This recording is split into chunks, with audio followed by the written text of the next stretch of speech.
Olá pessoal, tudo bem? Estamos indo aqui para a nossa quarta aula de teoria, em que eu vou falar um pouquinho de fórmula de compasso hoje.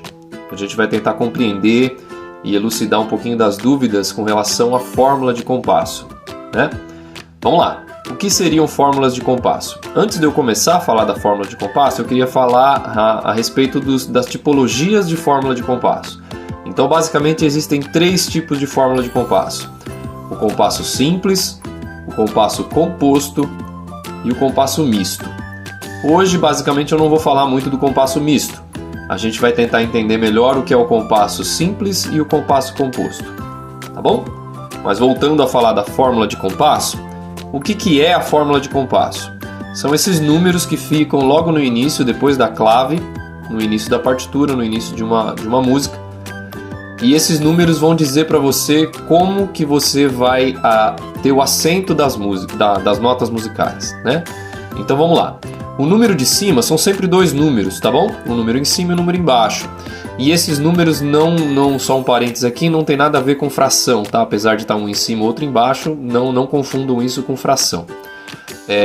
Vamos lá. O número de cima, ele representa quantos pulsos, ou seja, quantos tempos você vai ter por compasso.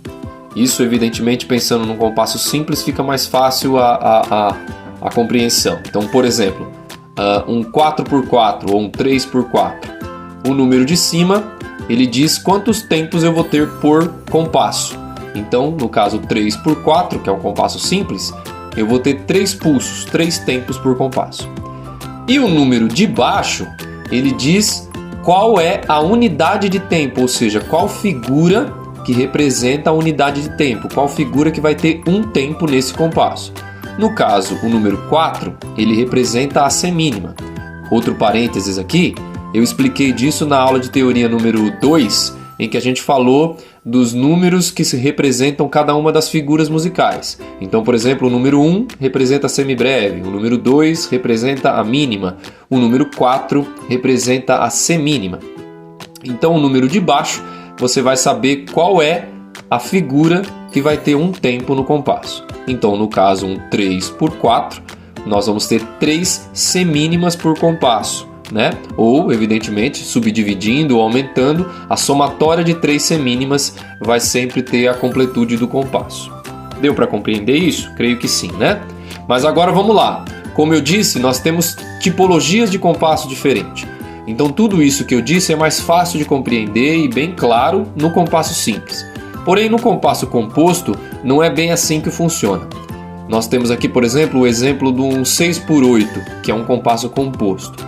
E aí nós não necessariamente teremos 6 unidades de tempo, né? 6 colcheias por compasso, mas a acentuação vai ser diferente, vai ser subdividido por 3. Então pensa sempre, a diferença básica entre o compasso simples e o compasso composto é que o compasso simples, a subdivisão é por 2, então fica tudo mais fácil de compreender.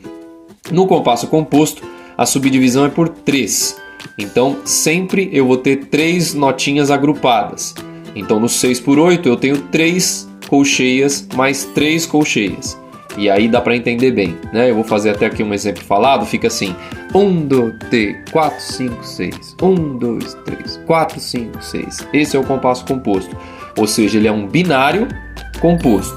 Eu tenho 2 pulsos, porém eles são subdivididos por 3. Tá bom? Então, depois a gente pode fazer uma próxima aula para dar mais exemplos sobre isso, mas a fórmula de compasso é isso, basicamente. Tá bom? Valeu, galera! Até a próxima!